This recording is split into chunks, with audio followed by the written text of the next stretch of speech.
They set up their camp there as well. At that point, some of the party went off to explore the barrier ice shelf. On their return, they actually encountered Amundsen's expedition. They found their camp in the Bay of Whales.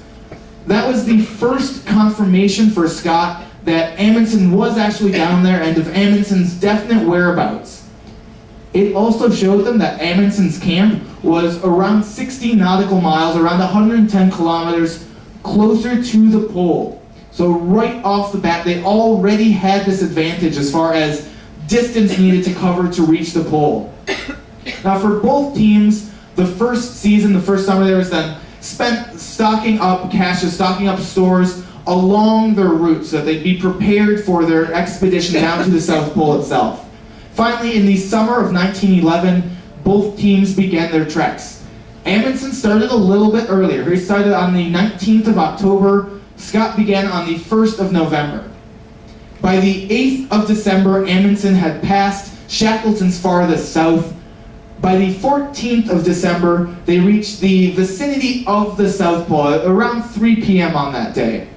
They spent the next 3 days really trying to pinpoint the exact location of the South Pole. After the controversy with Cook, some of the controversy with Peary, they really wanted to be sure that they were absolutely certain that they'd reached the South Pole. Once they were reasonably sure of their position, they set up a tent, and in the tent they left equipment for Scott. So that when Scott's mission arrived, they had some extra equipment.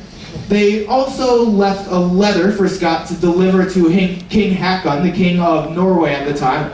Seems a little bit cheeky to me, but there you go.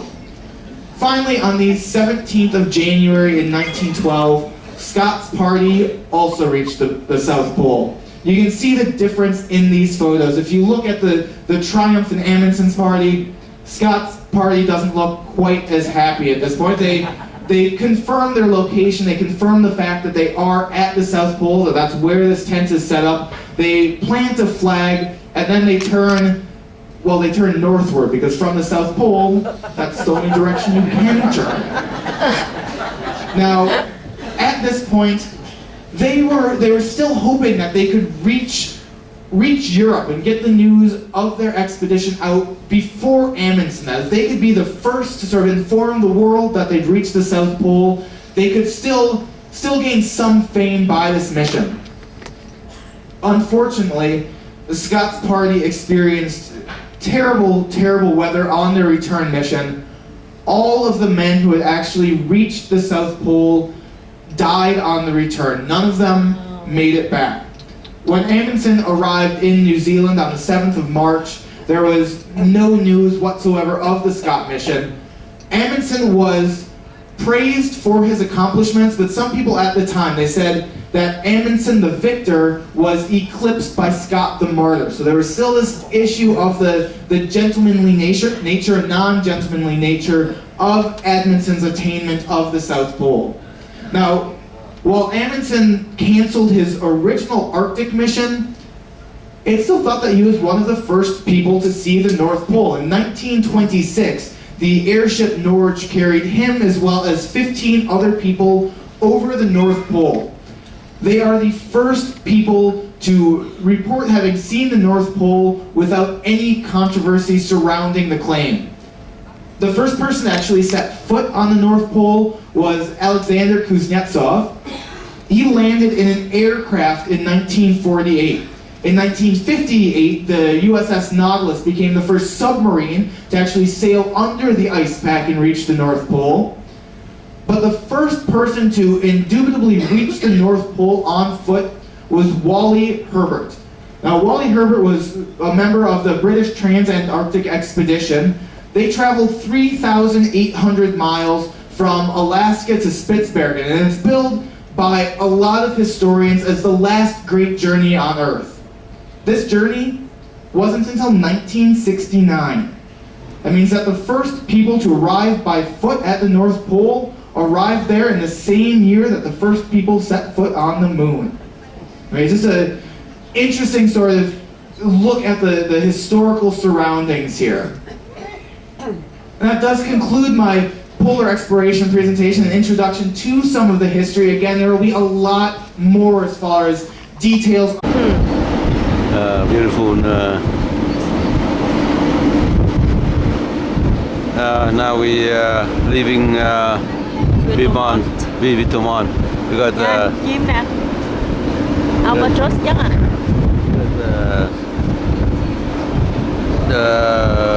The way for 8 feet you get the tender in.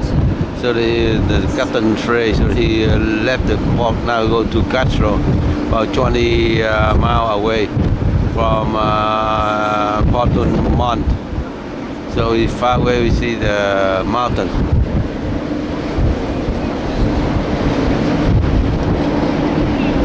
What are you gonna?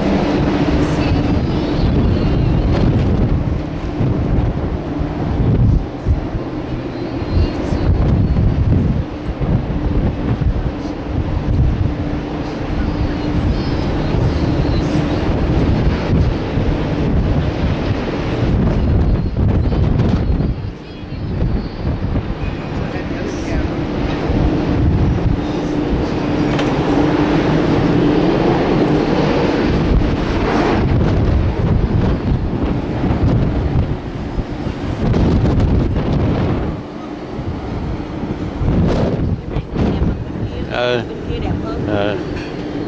Cái lan kết bên này cũng đẹp.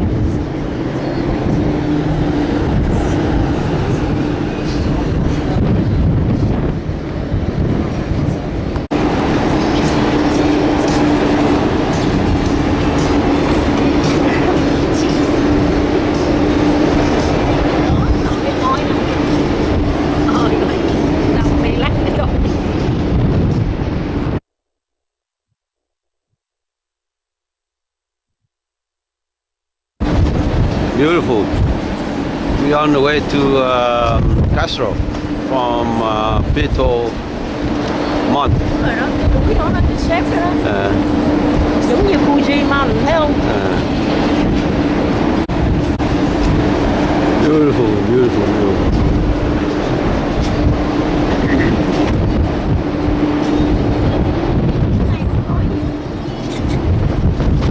Bên đó empty à. Đâu thấy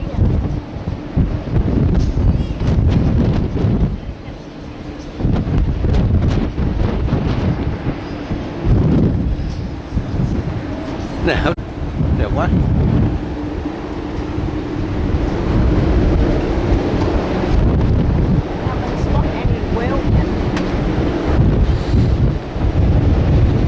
Đẹp chưa hả? Put them on here, go to Castro all the way right now. Here, Castro. So. Nữa không? Oh. Thôi hả? Yeah, see, now go along the coast here.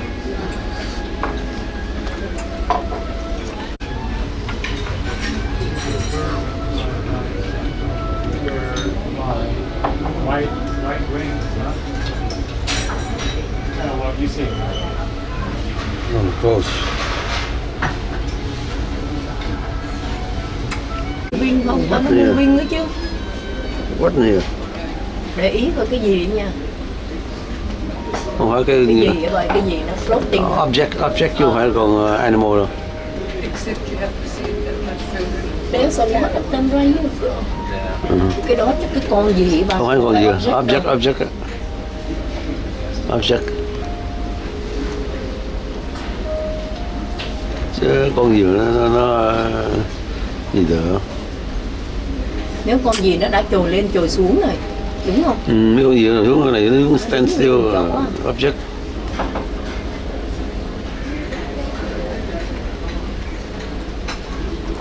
Quê đó, Phantom the Opera này kia bà thấy không? Chứ nó đâu có chơi cái nhạc mà rock and roll music đâu. Đâu chơi mà nhạc mà Latin như là mễ đâu.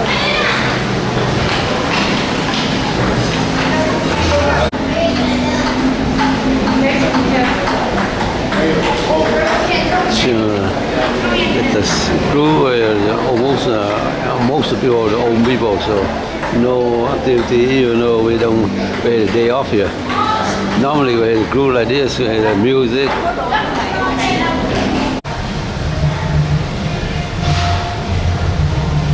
Now it's 9 p.m.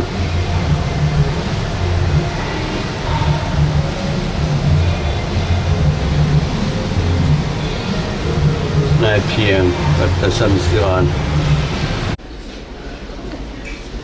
We're on the way to Castro from Beato Mont.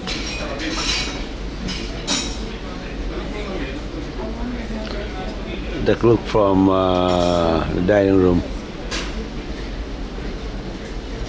Mountain on the Chilio Island. Chilio Coast, Chilean Coast Island. Chilio Island. Oh, Chloe. Yeah, Chloe. That they've discovered a huge continent. We arrived Castro in Chile Island. Now it's 6 a.m. on the 13th of January. The weather nice, cold, sea calm.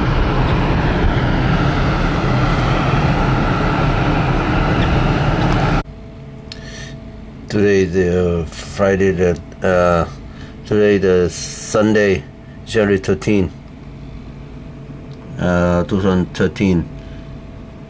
It's my casual. We arrived today the day 4 in 21 day travel. So we arrived Castro, the island of Chile. The weather change of rain 60 degree F and 16 degree C. We arrived at the 8 a.m. and the last tender leave at 4:30 p.m.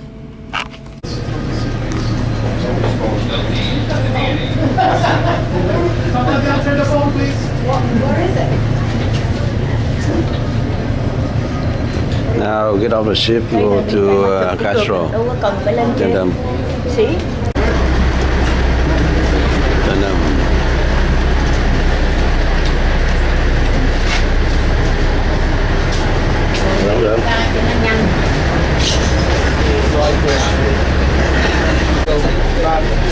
Yeah, we're on a tender.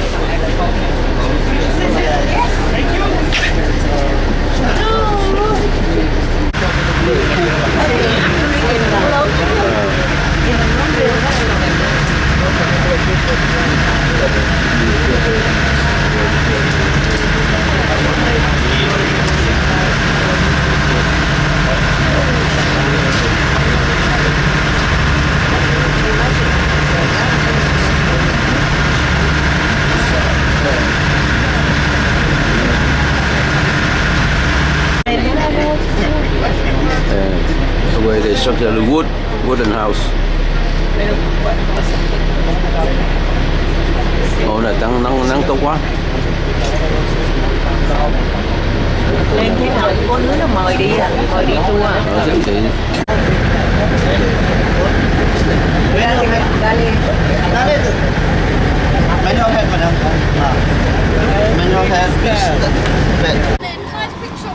También. Yeah, mucho. Muy poco.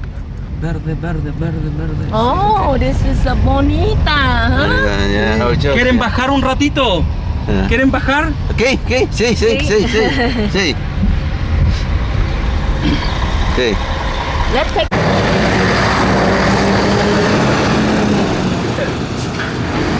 Vô coi chút xíu không vô inside nè. Giờ scan này. Cái này hình như cái đồ đốt chốt ở đây.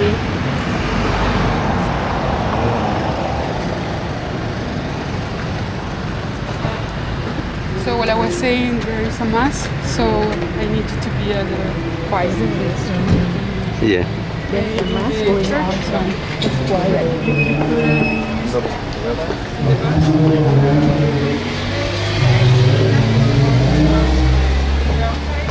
Wood không? Have they wood không?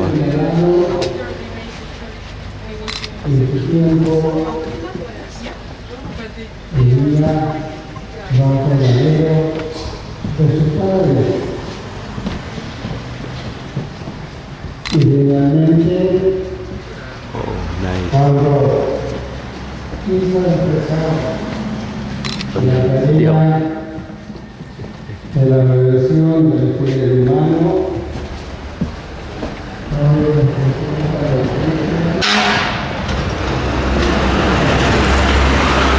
Taxi này cũng dễ thương. Dễ thương.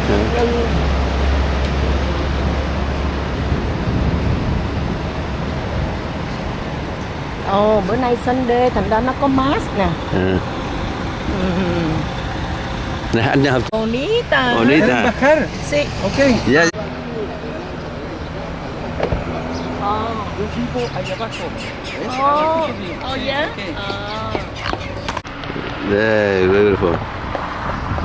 Okay. There's another church. I think that one is on. It's the same like Mekong River đó. Nó nhà nó ở cũng vậy nhưng mà ở đây nó sơn màu mè hơn. ¿Quieren bajar? Baja. Oh, it's okay. That's It's okay. okay. That's okay. Directo.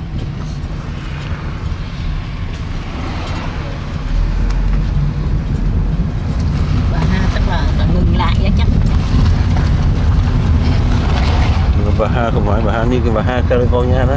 Baja là cái có thể Đâu có ngừng nước và Este lugar es hermoso. à. De ahí para allá muy Yeah. lindo, ahí lo van a ver.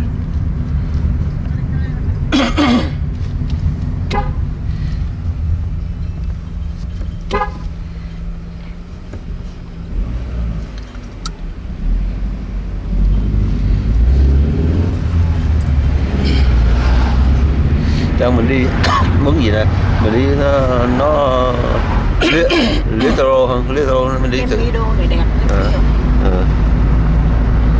thời tiết tốt, khỏi mặc áo này cũng được. Acá. Ồ, Cái lake này gọi là Chilo này, Chiloy hả? Nha là mấy cái Ok, cabana. sí, puras cabañas. Cabana.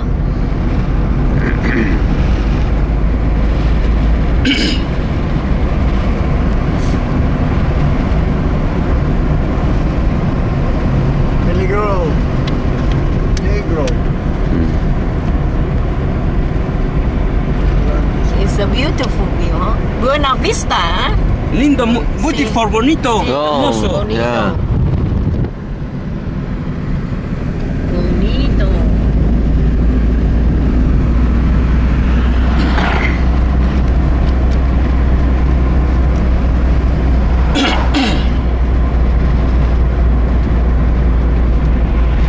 ¿Cuándo se va el barco? Okay. ¿Cuándo se va el barco? Hoy, mañana, ¿o no? Yeah. The noche. The noche. The noche go. Horas. Ok. 5 Yeah. horas. Sí. Qué hermoso. Hermoso. Yeah. Oh, bonita. Ajá. Allá está, se ve el barco. Ajá. Allá se ve, ¿eh? Ajá. Did you see it, John? Yes. Yeah. Beautiful view. Very tranquil, huh? Muy tranquil. Tranquilito, sí. Yeah, Yeah. tranquilito. Tranquilito. Tranquilito. Chonchi, otra ciudad. Son. Oh, Chanco. Sí, ahí está el Chonchi Chonchi. is another Sudan. No, otra, Sudan. sí, Oh, otra otra ciudad. ciudad. Oh, Nó là một- igual es muy hermoso, muy pintoresco. But Castro es muy grande, capital. Sí. Castro. Dạ, vâng, vâng, vâng. 45.000 habitantes. À. Ok. Acá hay un mirador. À.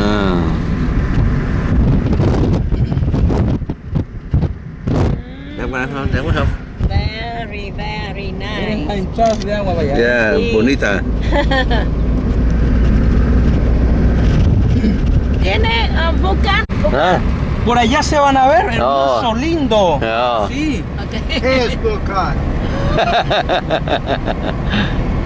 Chonchi. Nosotros nos vamos a Cucao. Oh. Ahí donde van ustedes, Cao Cucao. cao cao cao. Cu Cao là chỗ mình đi. Em đi. Es lindo, Parque Nacional. Ya, ya, ya. Bonita, ¿eh? Bonito, muy hermoso, lindo. Mucho año planta, ¿eh? Mucho año. Muchos años, planta, muchos años. Sí, Yeah. sí, Yeah. tiene muchos años Yeah. ese Min, parque. yeah, min años. Ok, sí. Yeah, yeah.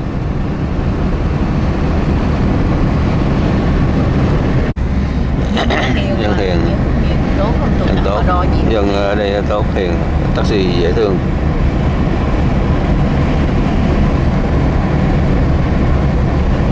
¿Quieren pasar a Chonchi o no? ¿Nos vamos derecho nomás? Ok. ¿Quieren pasar a la ciudad de Chonchi a conocer o nos vamos derecho a Cucao? Dạ. Yeah, sí, recto. ¿Derecho? Recto, sí. Ok. Sí.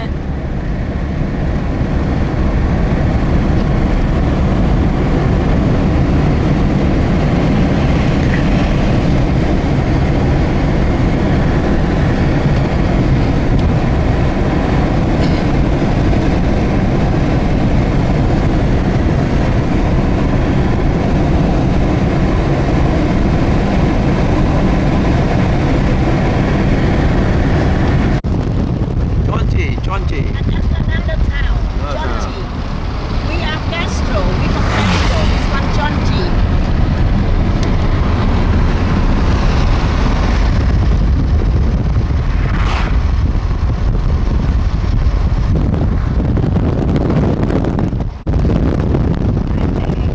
Ciudad, ¿no? Yeah, muy bonita.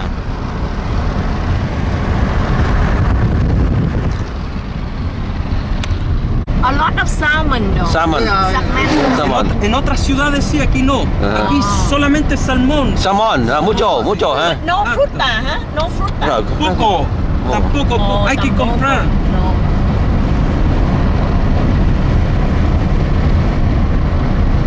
Chonchi. Ese es Chonchi allá. Chonchi. Chonchi. Pero nosotros vamos para allá, para Cucao. Cacao, sí. Directo. Ok. Ok. Muy bueno. Muy inglés. Básico, nada. Nada, no more parte. Por último, con señas, igual no entendemos. Okay, that's what we call language barrier. But it's okay. We can use manos. Oh, cacao kìa. Cacao. Cucao. Oh, yeah. Sí, Ah. good. Thằng này Está el camino bueno, todo cemento Sí. pavimentado. À. thường thường thôi. Muy bonita Xe có mấy đứa nhỏ Yeah. đó. Muy lindo. Oh. Queda muy, Đi ở- queda ở muy bên, impresionado el extranjero Big cuando Island viene đó. acá. Yeah. Xe mình đi vô cái pho đó. Bulgaria. Muy casa.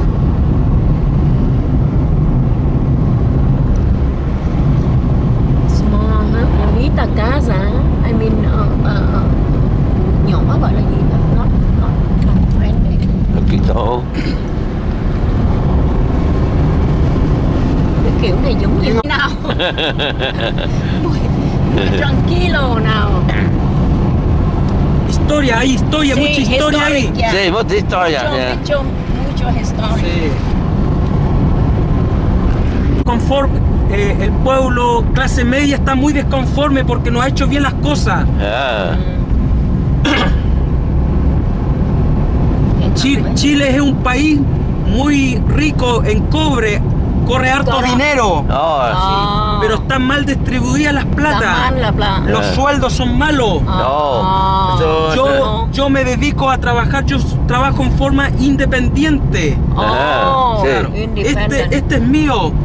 Sí. Sí, este es mío. Oh, good. Pero yo trabajo en otra cosa. Yo soy maestro albañil. Ajá. Hago cemento. Ah. Thằng này nó cũng làm nghề fishing. Y me dedico a esto igual, po. Ajá. Dos cosas. Sí. Porque hay que mantener familia. Tengo esposa y dos hijos. Oh, dos. Dos. Oh, son yeah. 7 años y 2 años. Oh. Hombre y mujer. Oh. Tienen que comer. Entonces uno tiene que trabajar. ¿Cuántos mujeres tiene usted? ¿Cuántos? Dos. Dos. Dos. ¿Y mujer? Hombre y mujer, exactamente. Hombre, mujer, not mucho mujer. Muy problema, mucho mujer. But dos niños. Muy trabaja. Sí. Una sola esposa, sí, una esposa. Una Una nomás, sí. No, not más, no más. Mucho esposa, Es mucho peor. problema. Es peor have dos esposos.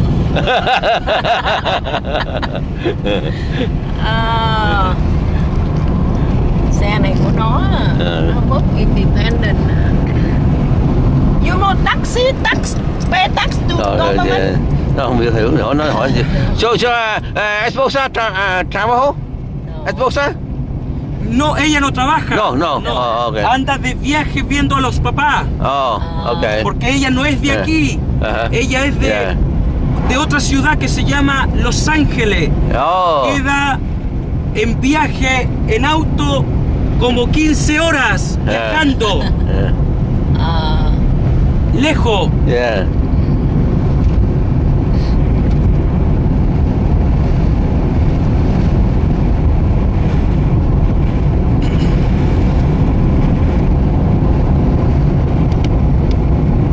Muy linda. Vậy sinh hoạt ở đây cũng rẻ. Boyinco. Muy cinco. Sí. Y de ahí Cucao, mucho más allá. Oh. Mucho lago aquí, hả? Bastante. Lago. Vivero. Sí, café del lago. Boy, this is better than any trip we could have booked, isn't it? Yeah.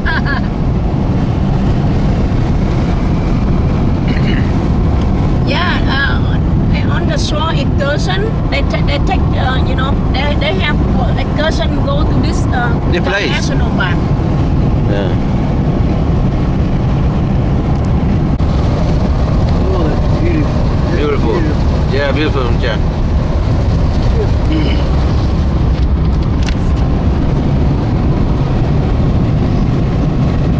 Mà chỗ này cũng tắm được đâu, đá không? Nó nói là not suitable for swimming. ¿Foto? ¿Foto? Okay. National park. Okay. Yeah. Yeah. Oh, 1 14 more kilometers. kilometer. Ồ, phải đi vô bên hướng này đúng rồi nè, vô trong núi rừng nè. Mới là park.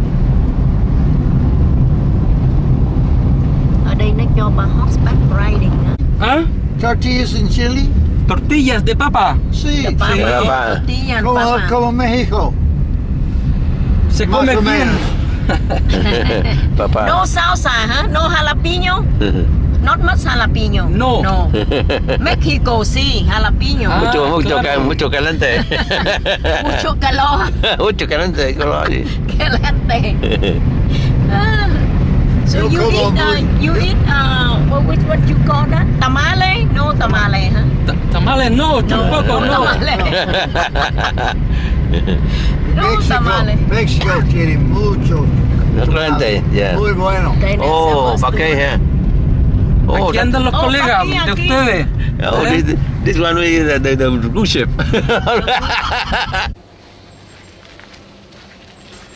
We are just right here, this section. Ngộ bà. Không ha. Ở ngoài ngộ hả?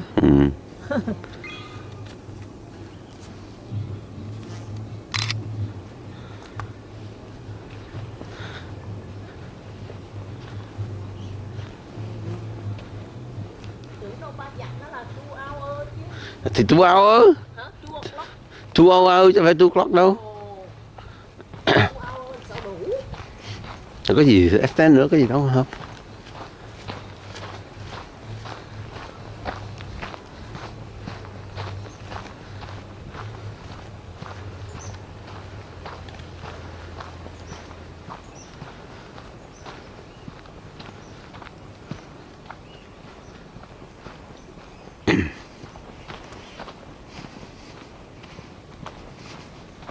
Nhớ người hợp đi phải nhớ nghe, đừng phải đi rồi quần lạc đó nghe.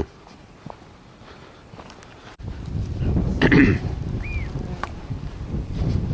này ruồi nó mũi. Ruồi nó mũi sao?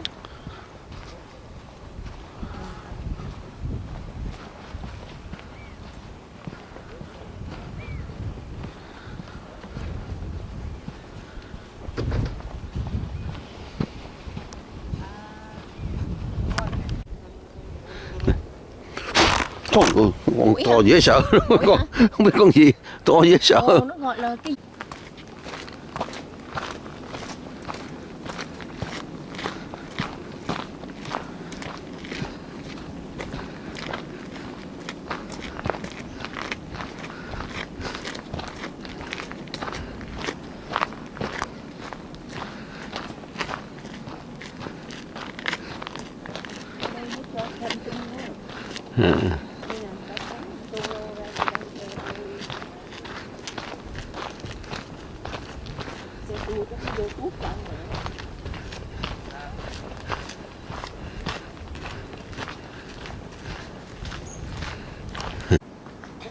terrace á.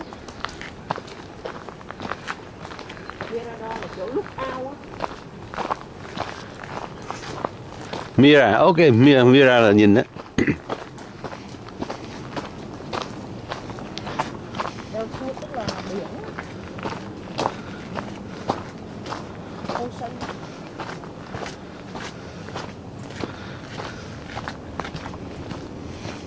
Bác coi trên cái bản đồ của ba, cái bản đồ nó đưa đó.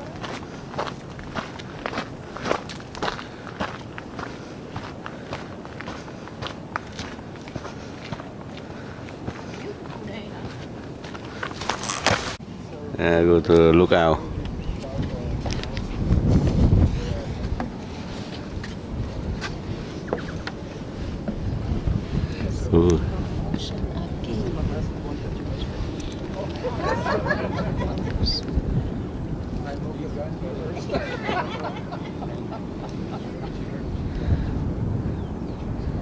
Yeah.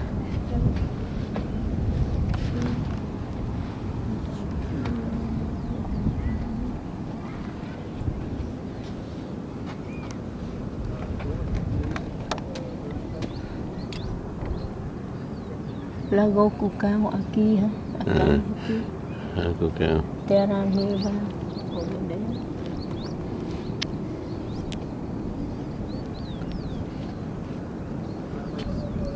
And you go back to the ship after the park or you go somewhere? No, I think we pretty much head back to the Oh, ship. really? I think You so. just get here? A long time ago. About an hour ago. We've been here for an hour. Okay. So did he take you to the beach to play here? No, I don't think no. To the beach. Oh, because there is another trail. Oh, is Maybe, there? yeah. Maybe we'll go there. I don't Ah. know. He's got us on some. So is he the local tour guide or Yeah, local. on our ship? No, he lives here. Oh, really? Yeah. Oh, okay. I think he's from Belgium, but he's going to. He's been here several years. He's going to stay. He has a girlfriend here. He said. Of course. Yeah, of course. I see. He's got a farm.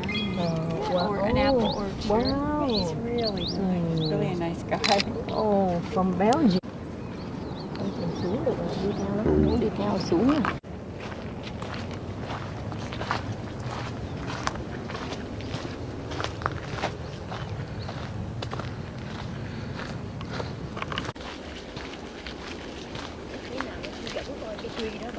Ừ.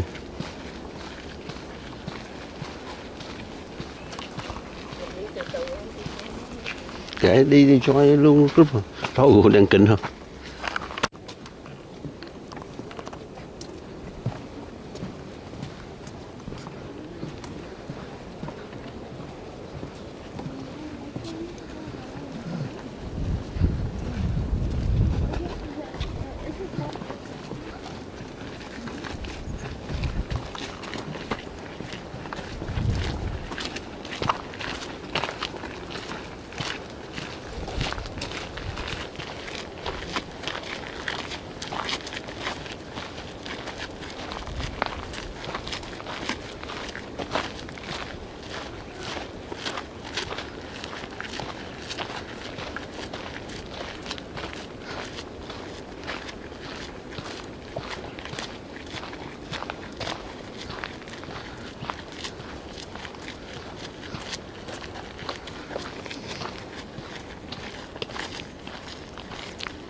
Không đi những nổi đâu.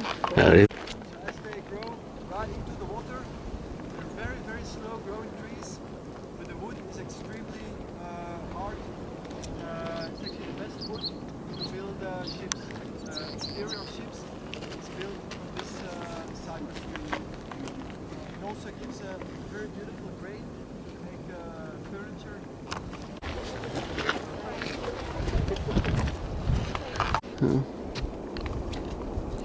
Nhưng mà anh nghĩ chặt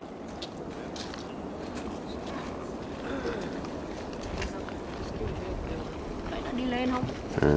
thì kệ cho anh đi. Con kẹt nó đi trước thôi.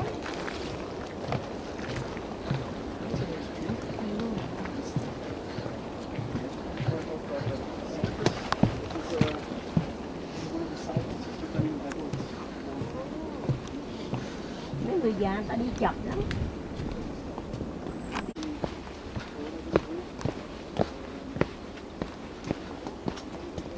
Chỗ này nó làm đường vậy là có người đi nữa mới làm.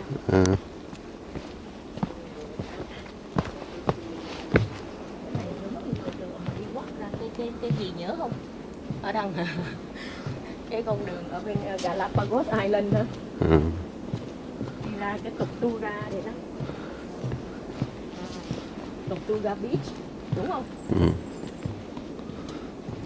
Cái này mà ông những người đi gạch sao đi được cái này?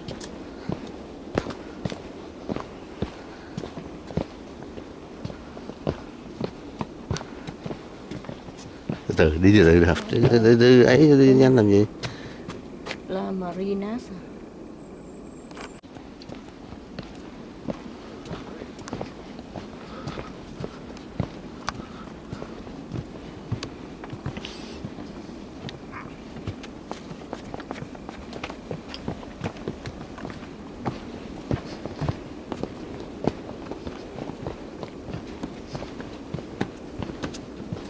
Cái gỗ nó hở nó hay sao mà giờ nó phải để cái này? Đâu để này đừng trợ hợp.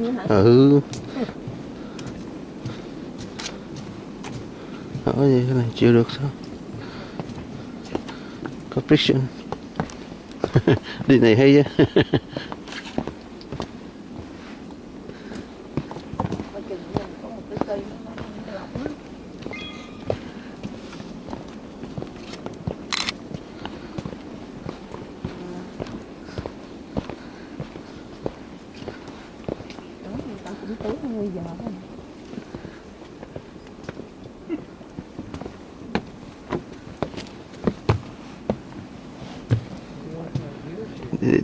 Đi.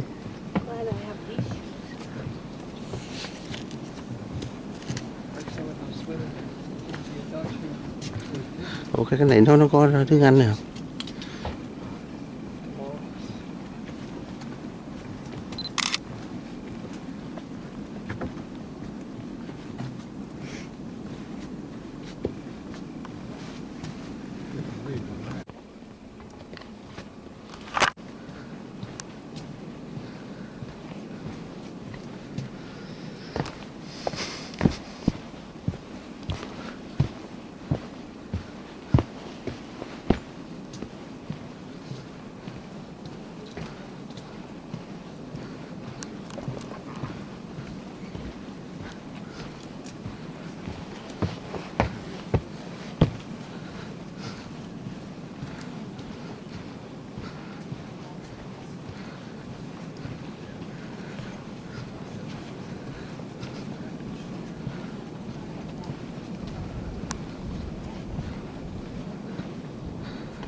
The tree, couple thousand-year-old tree here.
Thấy không? Hay chứ? Nó different. This is the rainforest. Rainforest. Cái cây tre này, cây tre. Nó không mũi. Cái tên cái cây đó, nó là mấy cái cây lớn này nè, nó không có sống ở chỗ dark nước được, nó phải có sunbright, nó mới sống được. Làm gì hả? Watch out. Watch out.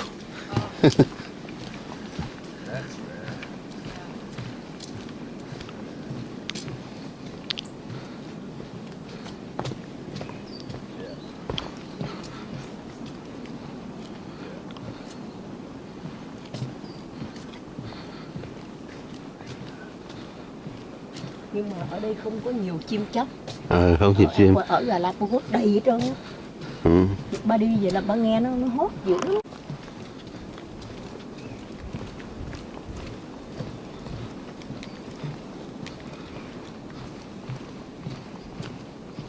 Nhưng mà cái này hay là đi vô trong rừng. Mà có cái này đi cũng nhanh ha, cái này đi. Tôi gấp gì đúng anh cha không? Anh cha 4 đồng là rẻ rồi. Natural. Hai ông bà cũng đi trước, đâu có thằng nghe cái thằng tour guide nói đâu.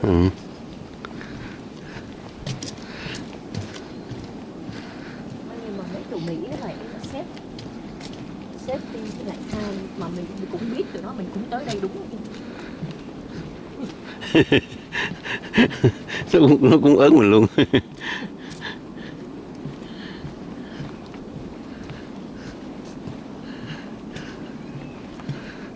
Đây nè, nó nói đó cái cây này nè, cái cây đó đó, cái cây phong cha này nè. No cha chứ. Very appeared by the heaven of cool cow who ill with great skill for their artwork.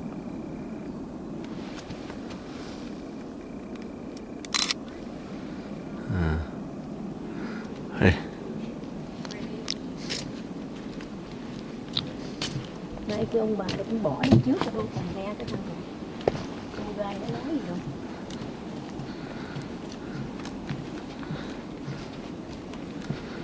Vậy mình còn phải đi bộ ra rồi mình phải quắt cái tay ra để ba mình. Bây giờ là sáng 11 rưỡi rồi. Còn tiếng nữa. Đi ra cũng hết nửa tiếng rồi, sao đủ giờ. Em tưởng đâu ba hẹn với nó là chua lắm. Kệ cái gì đâu. 1 giờ 1 rưỡi cũng được. Đi chơi mà.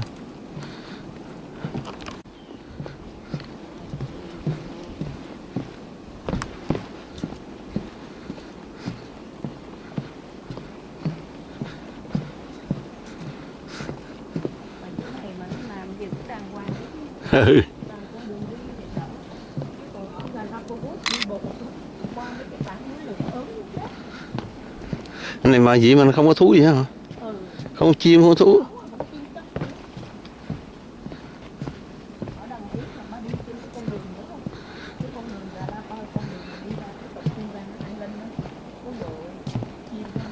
Không biết tại sao không? Tại này nó lạnh. Tại nóng nó có thú. Đây nè, có con này, con gì đó.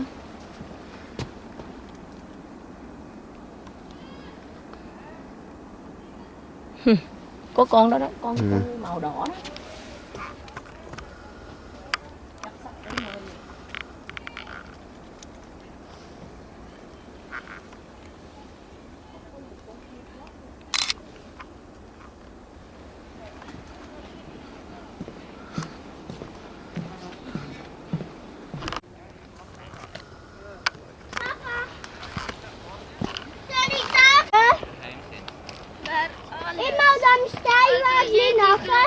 Jätte var ju till kroppen.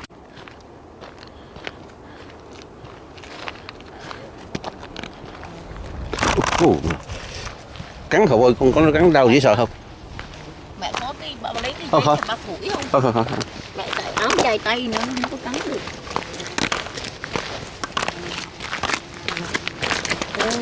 Want to walk all the way.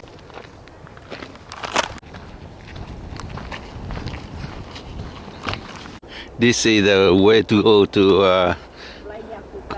Playa Cucao.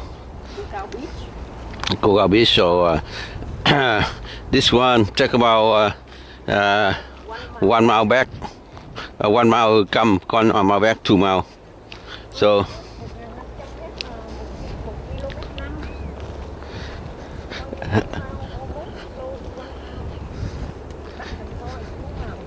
and then we release the rope because the rope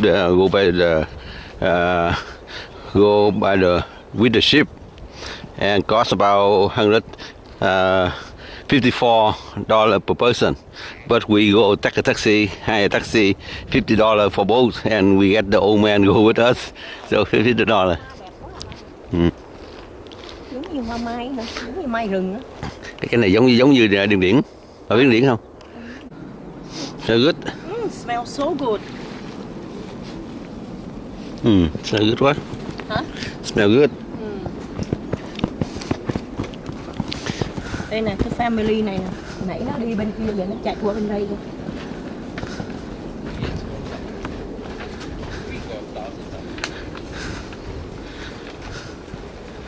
Bây giờ mình còn trẻ đi được chứ già đâu đi như nè nãy đó, sao đi đây được? Mấy tuổi không ngồi máy bay được vậy là cũng là hay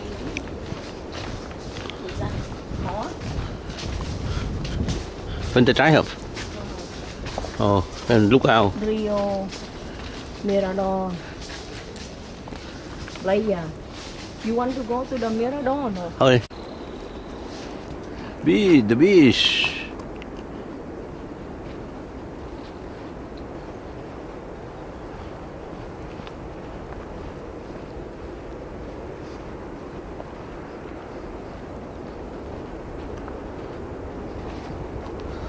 Excited. Thôi được rồi, trở lại được rồi bay.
proyectos integradores del sentir de los pueblos que traspasan fronteras. Colores que se amalgaman en un solo sol. El sol de América.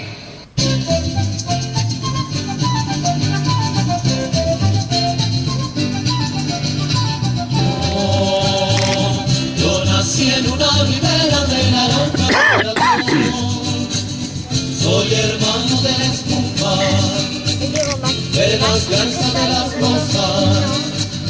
Soy hermano de la espuma, de las garzas de las rosas. Y del sol, y del sol.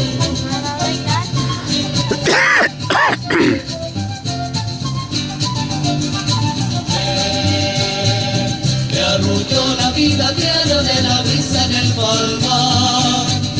Y por eso tengo el alma, como el alma primorosa. Soy hermano de la espuma, de las garzas de las rosas. Soy hermano de la espuma, de las garzas de las rosas. Y del sol, y del sol.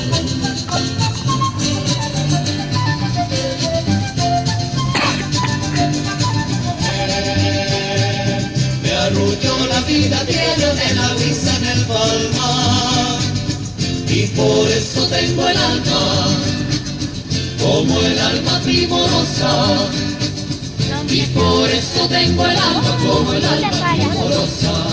El cristal, amor, lloro, canto, sueño, con claveles de pasión, con claveles de pasión. Amor, lloro, canto, sueño, llegando a Venezuela con alma del trovador. Yo nací en una ribera de la roca vibrador. Soy hermano de la espuma, de la garza de las rosas y del sol.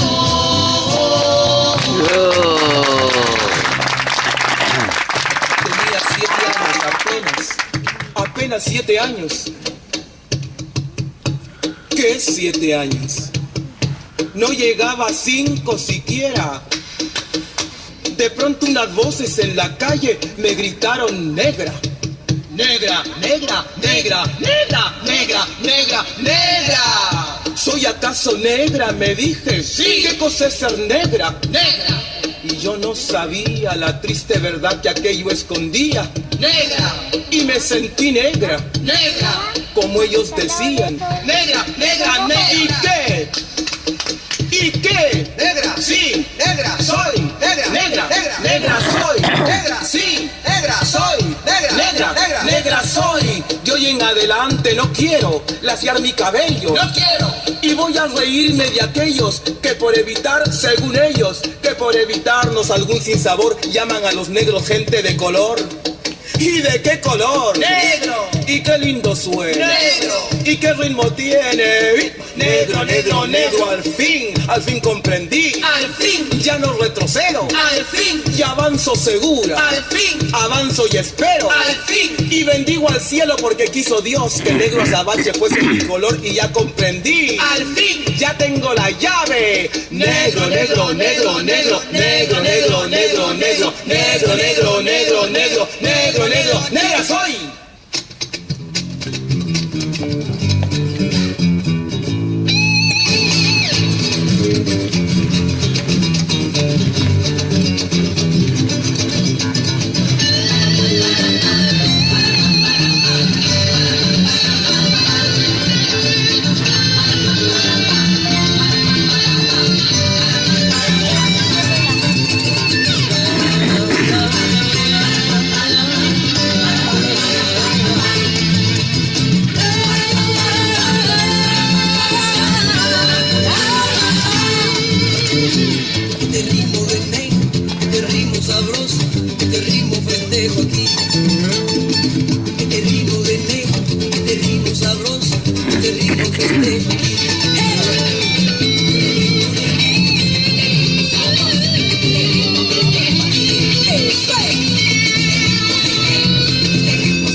Đâu?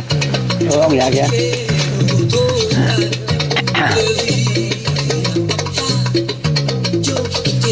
Ông ấy sao học cái ông giác kìa.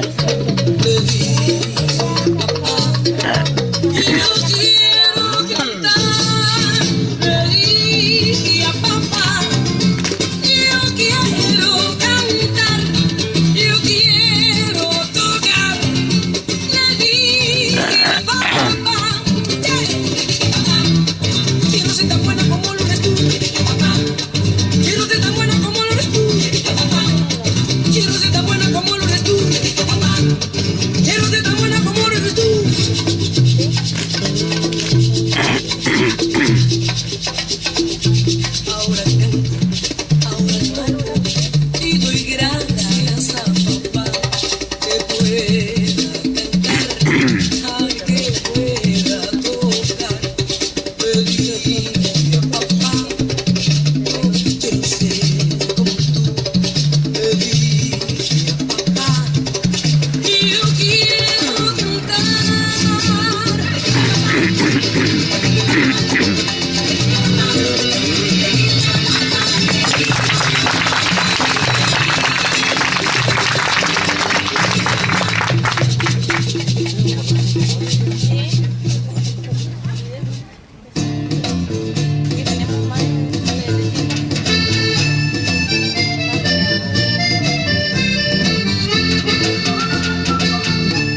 he venido por última vez, he venido a contarte.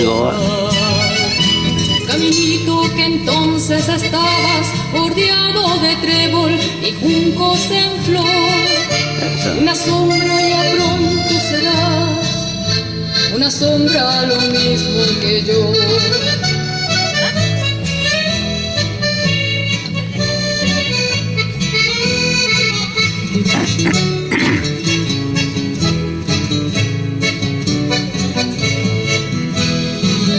Desde que se fue, nunca más volvió. Caminito, que también me voy. Desde que se fue, triste vivo yo. Seguiré tus pasos, caminito Dios.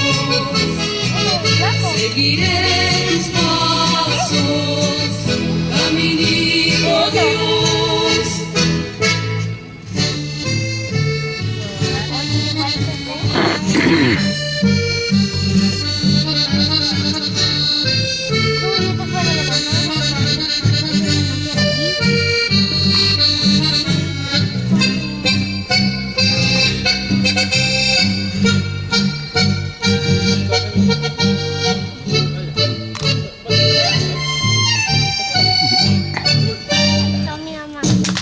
Oh, wow.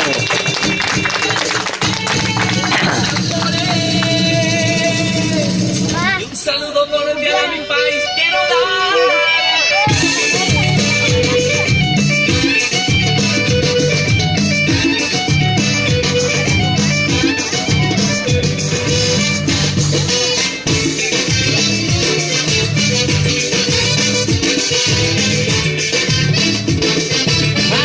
Ay, el son de los tambores, esa gracia mañana, que al sonar de la caña va brindando sus amores.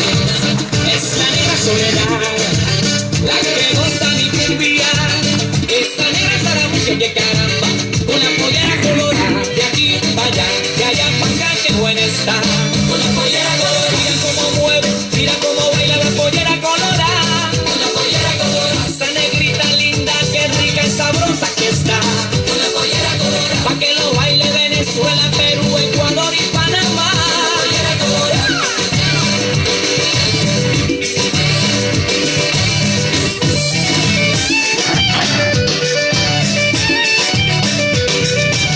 Mira qué rico.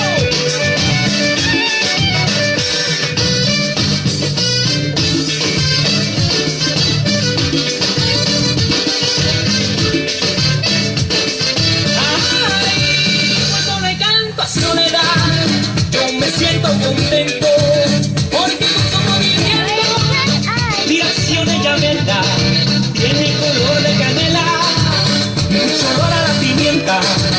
Como estoy de contento de caramba, con su pollera con tus porfías, primero tu cariño, idolatría.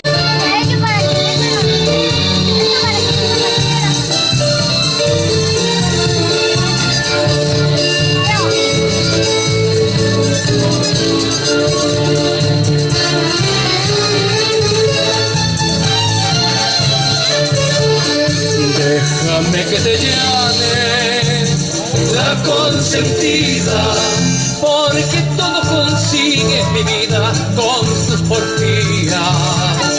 Porque todo consigues mi vida con tus porfías. Primero tu cariño, mi idolatría, y después mi pasión, mi vida de noche y día. Déjame que te llame mi vida la consentida. Eres la consentida, amor de amores, que todito te doy mi vida pa' que no llores. Eres la consentida, mi vida, amor de amores, pa' que no llores, sin mí, yo te lo digo. Beautiful.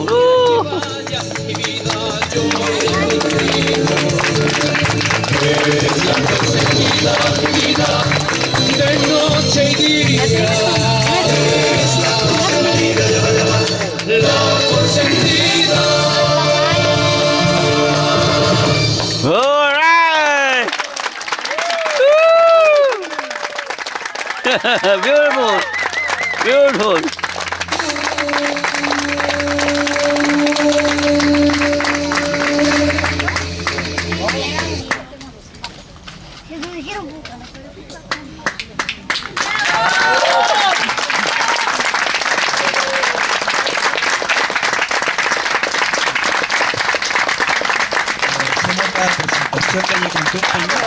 Bravo, bravo.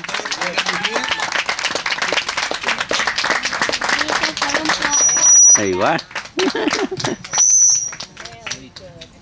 Ahora sí, agradecemos esta presentación de Ayacantún Peyú y aplaudimos también el hermoso trabajo que realiza su monitor Elio Uribe e invitamos a todas las personas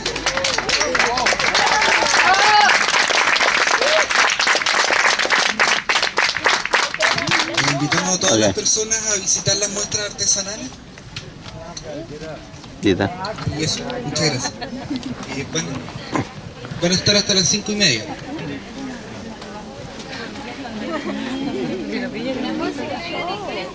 Yeah.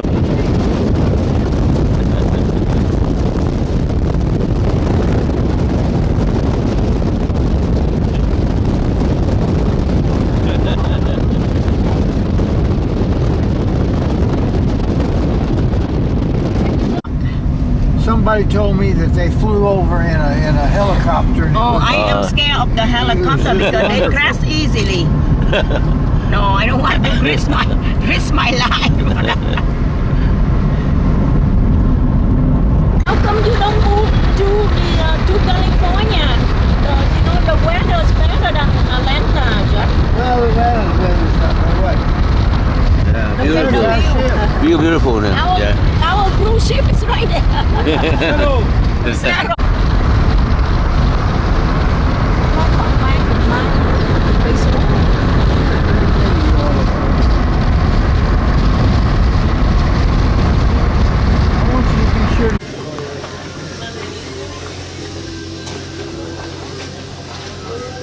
Ở đây có dân Ý của nó đi với cái dân của nó logo. Du khách không Vậy cái bán nhiều cái lạ không? Đây là gì không biết.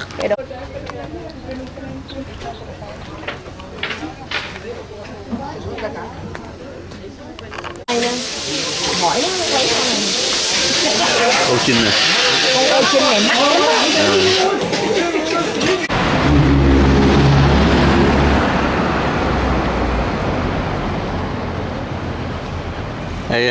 Freeway, Highway 5, 16,000 miles from Alaska to America to Mexico and go all the way to here and stop right here. Longest road in the world. Đây là con xe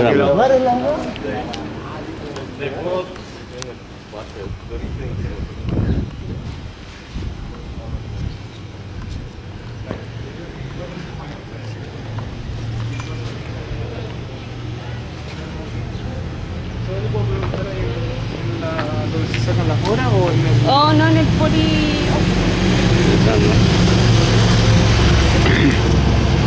Cái crew nó ghé vô Sweden, cái làng mà gặp hai cái ông bà người Sweden đó.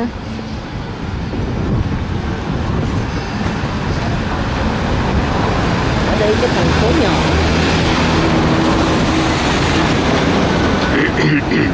Cái nhà nó phân màu ha, màu đỏ, màu xanh, màu đủ màu hết trơn á.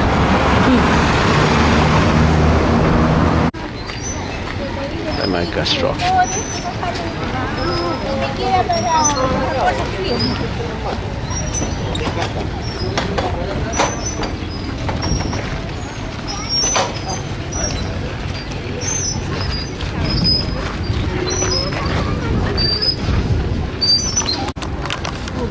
All the time, year round. I don't know the next I've already texted my kids and emailed them actually. I have three here. And I said, we just had the most interesting afternoon.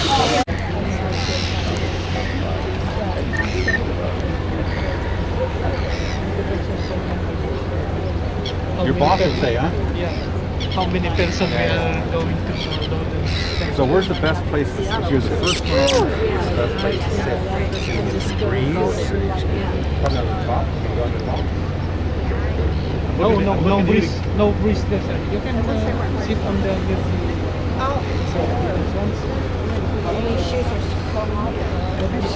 other side. Not on the... Here, Castro. The white thing here, then they raise the salmon here.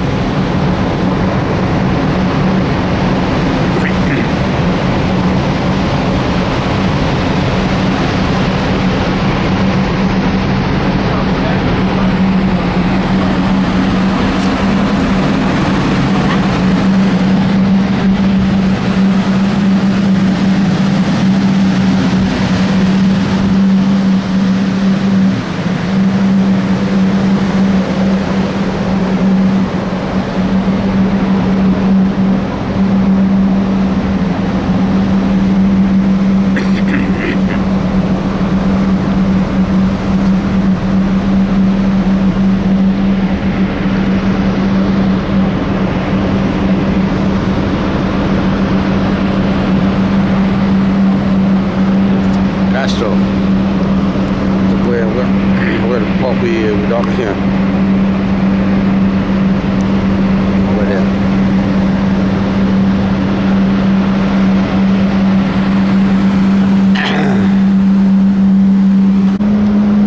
The ship moving out.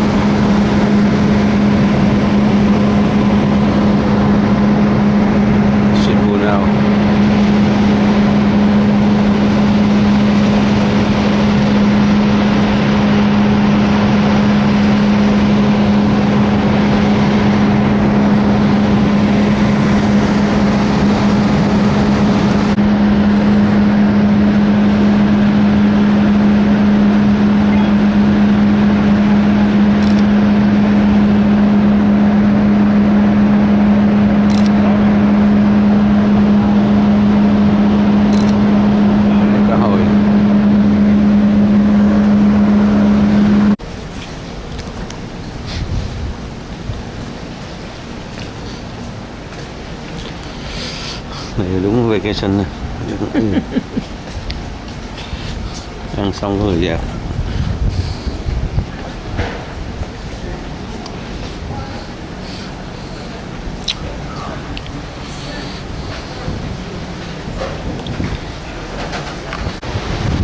Sao mình cái này yên ra nuôi cho anh dễ quá. Nuôi biển thì là đúng rồi, biển này nó nuôi chả êm đó. Nhưng mà bị mấy cá siêu nó ăn. Mấy con siêu nó phá, nó cắn lưới. Nó lưới vô ăn mấy cá kia gì.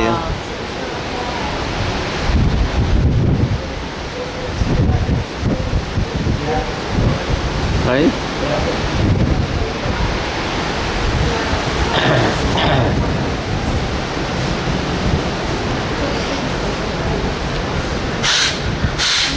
Giang hợp ấy.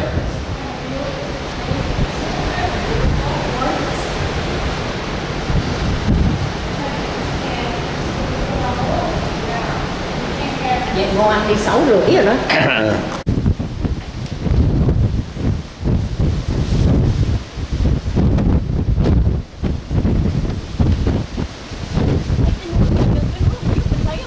Khác.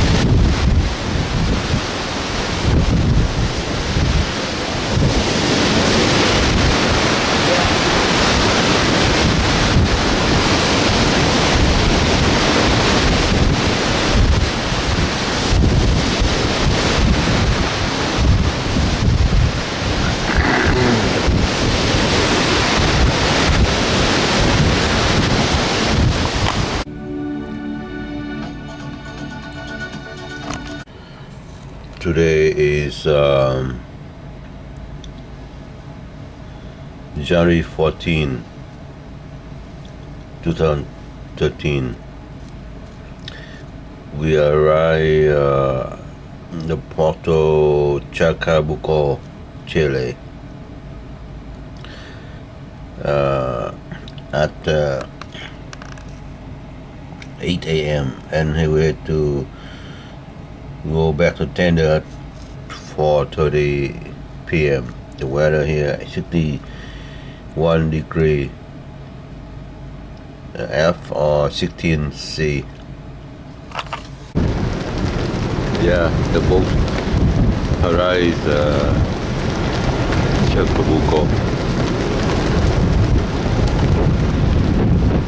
Now it's 6 a.m.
Morning.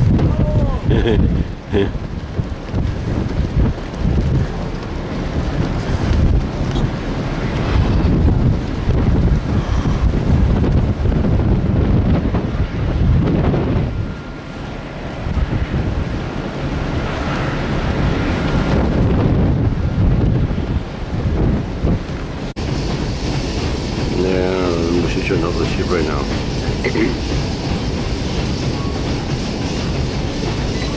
At the mission of the ship.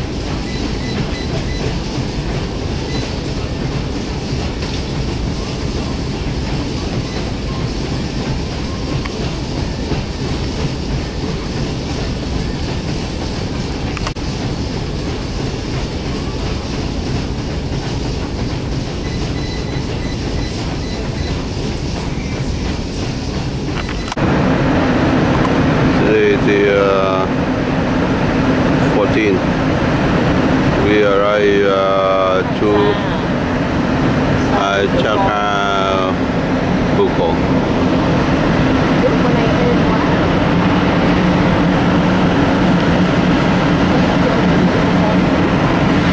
Chỗ này thấy bắt đầu thấy đẹp đẹp.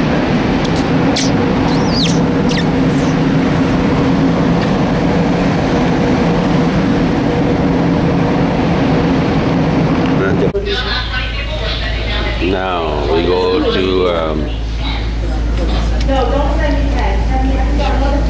Chacabuco. Chacabuco. Chacabuco.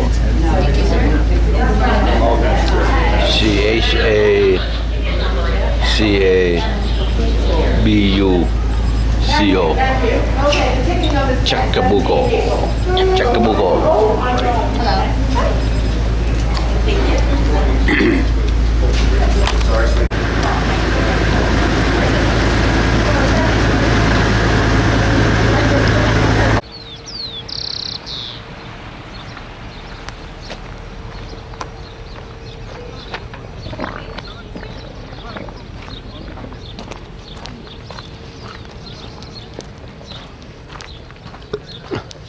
Cái đó private rồi.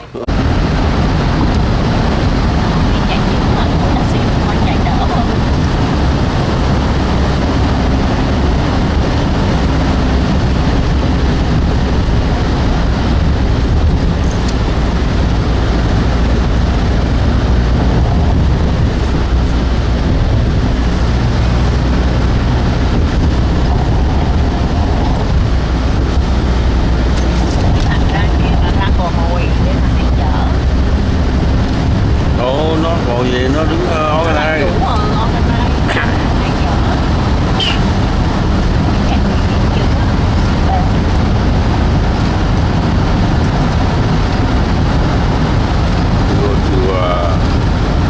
Có cái gì không?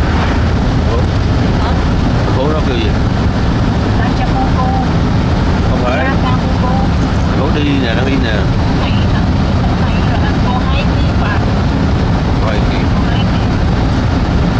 Có 2 kỳ đúng không? Where are you coming from? For 2 years we was been in Vietnam. Oh, you? We started in the north and finished in the south. Been how long?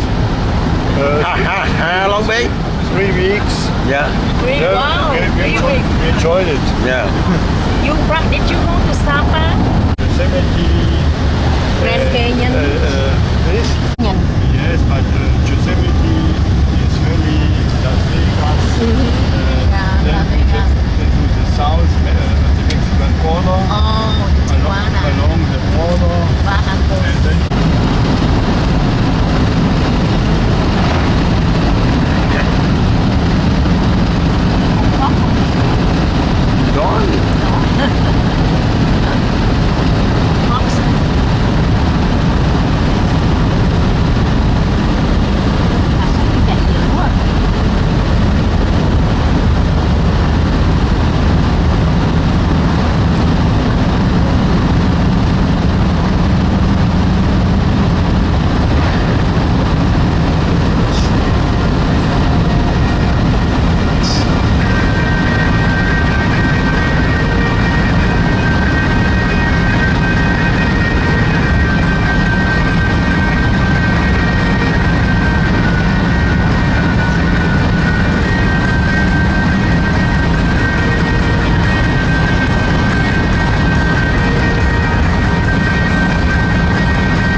Okay, okay.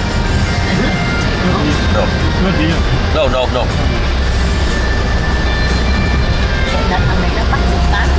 One kilometer behind.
Beautiful.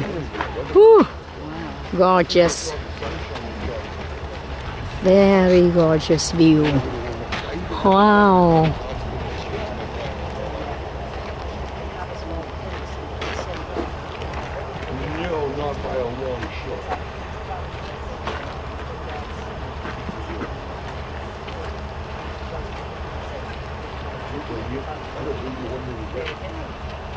Size of that thing. That thing was going to take your sweater with it. You would have some natural ventilation.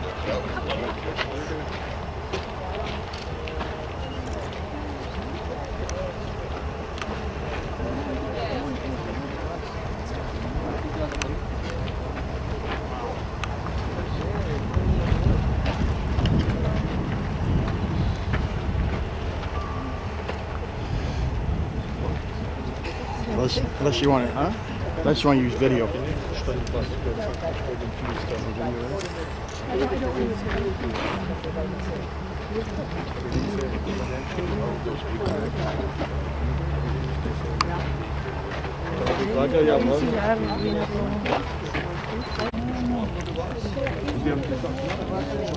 Rio Simpson.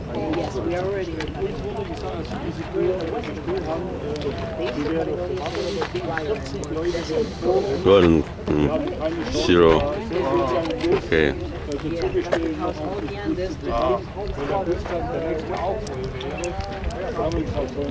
Beautiful.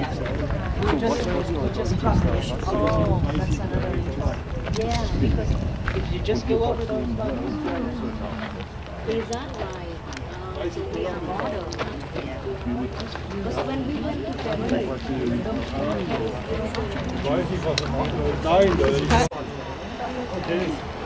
Ja, Rio in half. Ah, Rio đó. Yeah. Gọi là Simpson đó. Rio Simpson, no? Con đông đi vào xe đó. Simpson này, Simpson River này.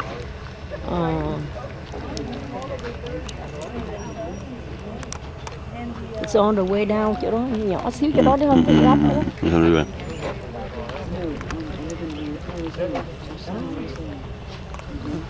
Simpson River này. Simpson River. Cái chỗ này nè, nó nói cái bên này nè, cái side bên này.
là bus stop á. Có gì đâu mà cứ chụp hình đó trời. Đây này, cái này cũng ngộ mà.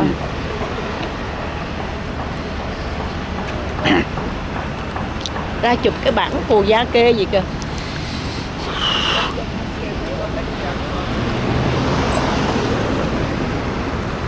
Ồ, Plaza de Pioneer toàn là những người mà tới đây ví dụ tìm những người tiền sử tới đây đó.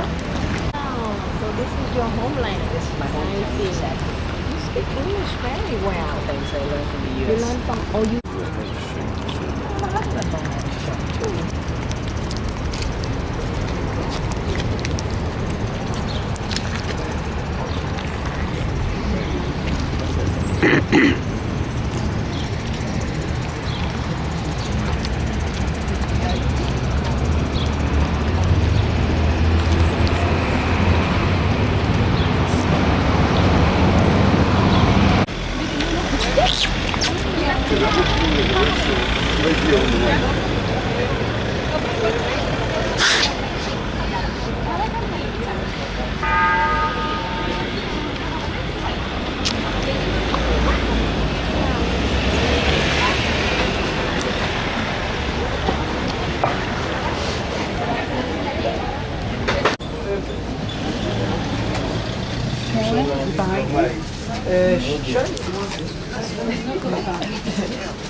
How much?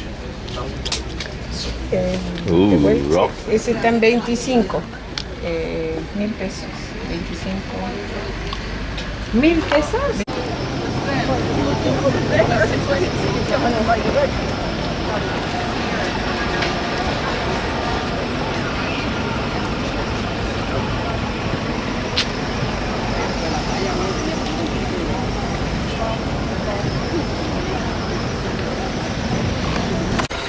Tabaki.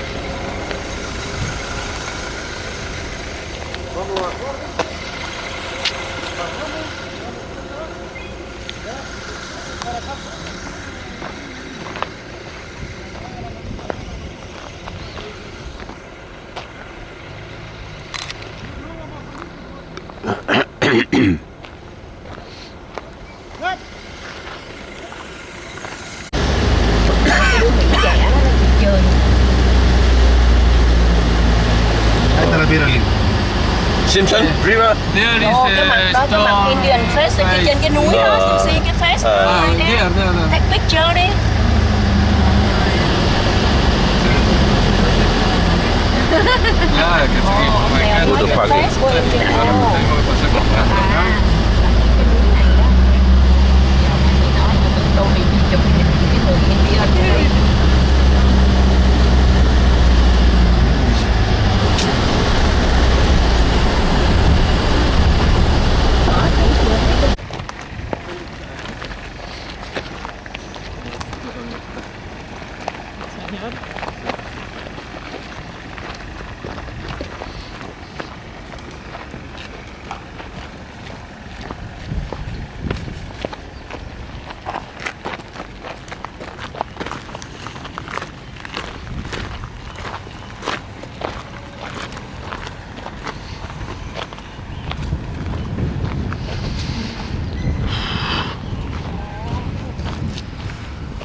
Đẹp. Đẹp ghê. Này thế này đó. Thế nào ba thấy không? Chụp cái face của em thấy không? Cái trên cái núi đó ba thấy cái face không? Cái mũi cái mặt đó.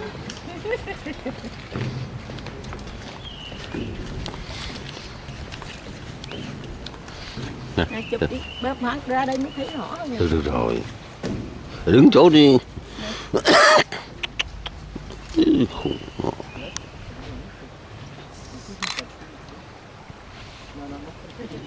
Chụp cái tấm lên này nè.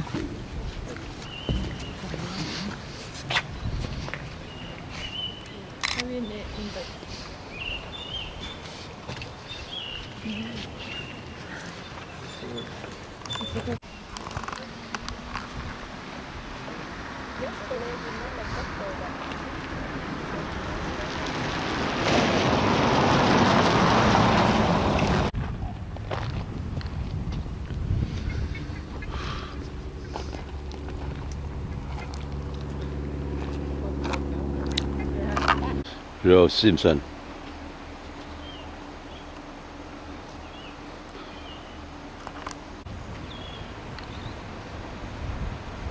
Rio Simpson, Rio Simpson.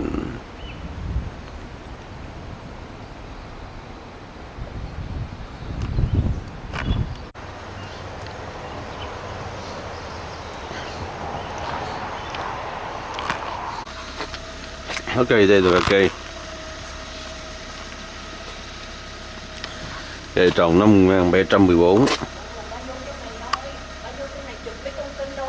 Ok, chờ chút đi. Ở đây 1970, đây 1970 này. Đây 1970.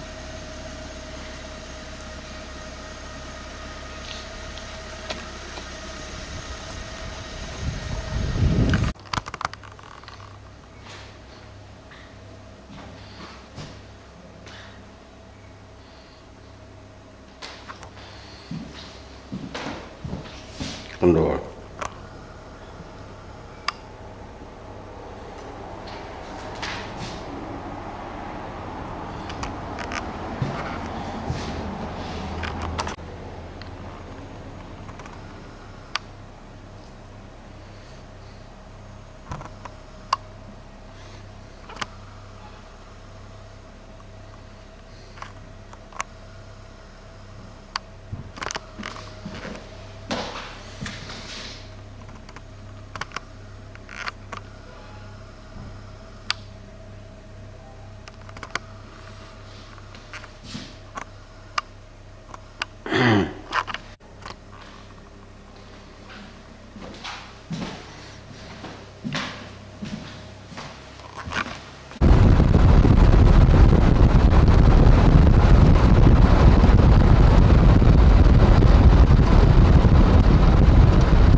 a tomar fotos, no hay problema. Bueno, we can go down. We can go down. Yeah. Fishing village. Hả? Đó, nó như là lặn tròn tròn ở chỗ đó đó. Can you zoom back lại được không? Có zoom rồi, nhìn không thấy. Không được hả? Nhìn không thấy. Phải có ống dòm mới được. Beautiful. Nó nãy giờ nó đi tới đi lui chỗ đó đó, cái khu chỗ đó đó. Nó đi tìm cái cọng thun nó cột cái gì ở trong cái máy này nè. Rất là bền. Bà nói cho mình nhìn cái quan chỗ cái góc đó nó bọng có cái ống dòm đó. Đi học đi. Đi.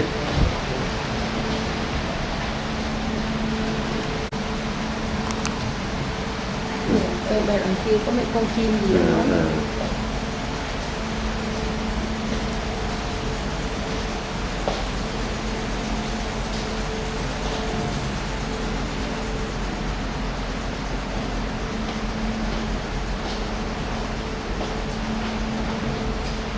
Chỗ kia là chắc salmon đó, nuôi salmon để export.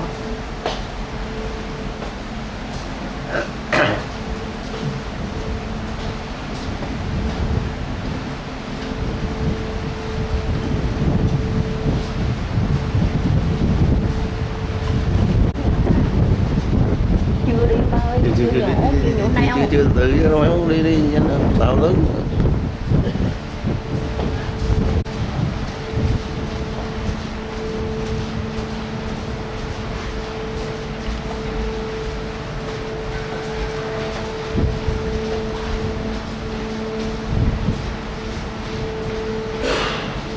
Quá đẹp. Vậy thiên nhiên nó đẹp quá chừng. Không có cái tranh vẽ nào.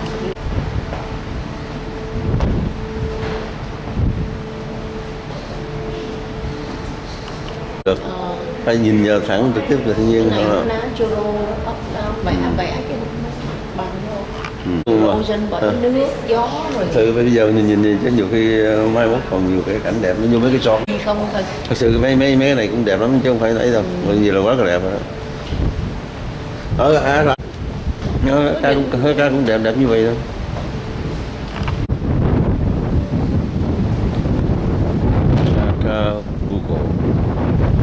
Chaka Google.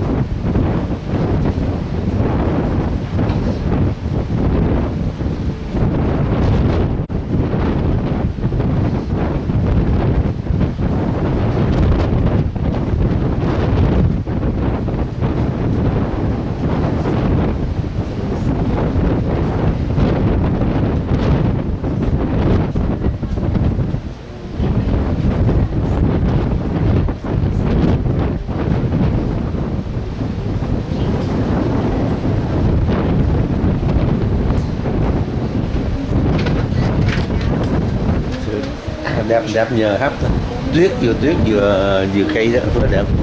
Tuyết không hay là cây không cũng không đẹp luôn. Hấp thì nó mới đẹp.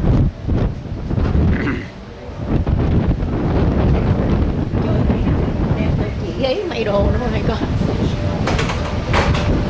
Nó phòng đó. Idea ở nhà cũng có.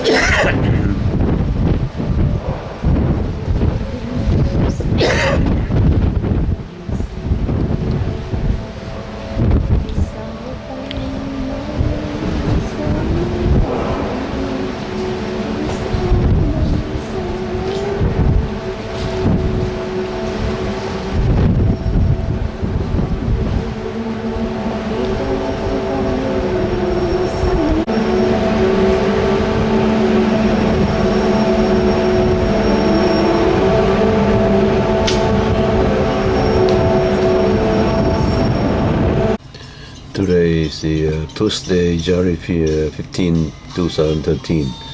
at sea. So we're on the way to some shores of Chile. We go to now is 7 a.m. on the 15th. The ship go on the open sea, so we don't see the land anything. That's what we see here now.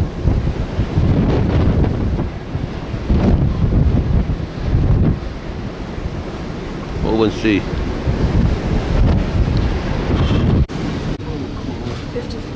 Outside temperature the 54 F, wind current depth 3,430 meter, position altitude.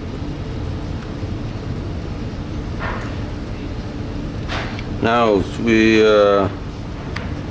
in ocean on the way to some Georgia. So he at this position. We go about this afternoon. We got to get in here.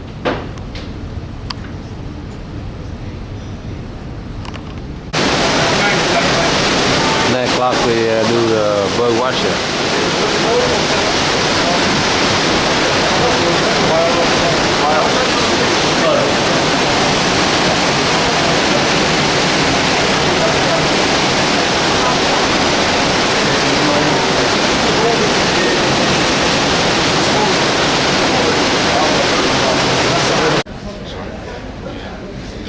The speech at 10.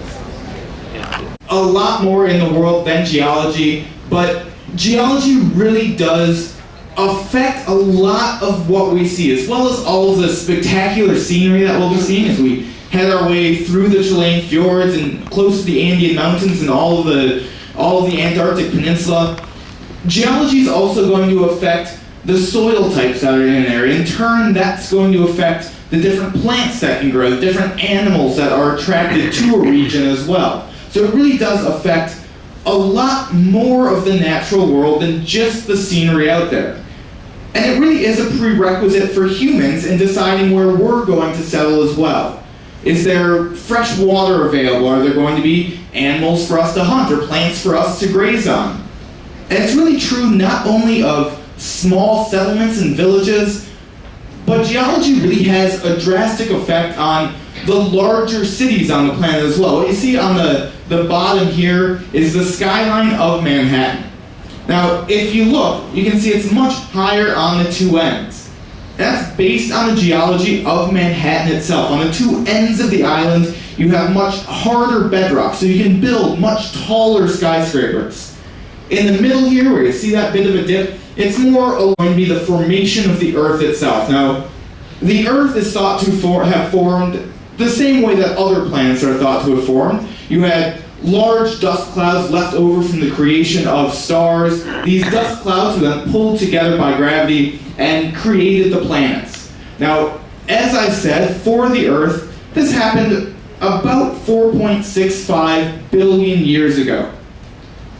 Do keep in mind here that when we're talking about geology, when we're talking about these extremely long time spans, these dates are going to be approximate. Okay? It's not exactly 4.65 billion years ago. We're saying 4.65 billion years, plus or minus, say, 10 years in either direction. Okay, so just an approximation here that we're looking at. Now, when the Earth did form, it would have looked very, very different from the planet that we know today. The Earth would have lacked an atmosphere. You had large Earth. The Earth is almost, but not Venus Islands, just to throw in another player here. On the South American coast, the San Antonio and the Concepcion were sent on to explore, and then the fleet was separated for a few days by a big storm. So it was only several days later that the ships were able to reunite and the truth of the reconnaissance could be told. This was no mere bay. They had reached 80 miles westward and the water had remained salt.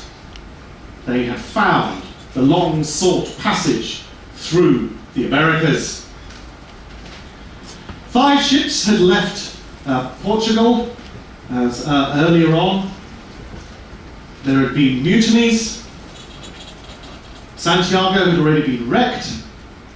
The human cost of the voyage was already very high. But as those 4 ships sailed along the strait, the excitement, can you imagine, of meeting the objective of your expedition, of finding that long-sought passage, must have been absolutely enormous. Nevertheless, it took them more than a month to battle their way through the shallows, through the stormy winds, through the currents and so on of the strait that was to become the Magellan Strait. More than a month. So enormous was the strain upon them that one of the other ships mutinied and sailed back to Spain, leaving just 3 ships to grope their way through unknown waters. And on the 28th of November, finally the 3 vessels emerged into an ocean so calm that Magellan named it the Mare Pacifico, or Pacific Ocean. And from there they made their way back across to what turned out to be the Indies, the East Indies and so on. But of course, that in itself was a major surprise. The world was supposed to be flat, and the Spanish had suddenly found the back door into the Spice Islands. Most of the men on that expedition died. Now we all say Magellan was the first man to sail around the world, but of course technically that's not true. He died halfway around. I'll defy you to name any of the 18 people who were actually the first men to sail all the way around the world, but they were nevertheless the first men to circumnavigate the globe. But here's the bit that always gets me. Such was the profit of the spices sold from that one ship that made it all the way around, that the entire expedition was incredibly profitable. It made a huge return for its investors. And so immediately everybody wanted to replicate the same thing. And numerous expeditions therefore set out to exploit this backdoor to the Spice Islands. You see, this voyage had turned the world of geography on its head.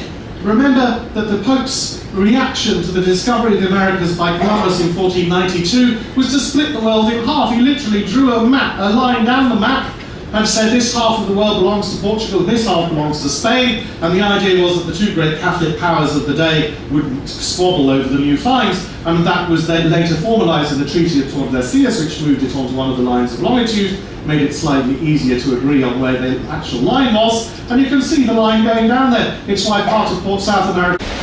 Now it's 10 o'clock, 10 p.m. We are on the way to Buenos Aires. Buenos Aires.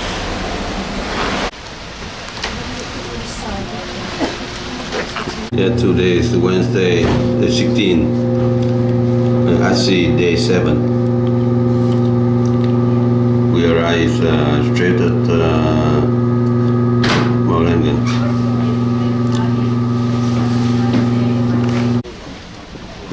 Over there, see, you see the blue? Yeah. Take picture now. There's There is a lot of iceberg on the ice cream. Very nice.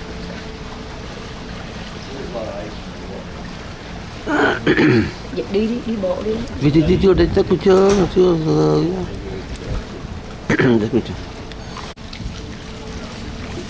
Beautiful. Oh, look at that. Beautiful. Vẫn còn đi chứ. Mấy còn kia đi. Thầy thứ nó nhìn rồi sẽ đi bộ qua kia con. Nó mix bên kia đó. Mix gì? Mix cái phía bên kia rồi. Nó đường rồi con gì đó. Nó đậu mix luôn đó. Đâu chạy chứ. Đừng như sao?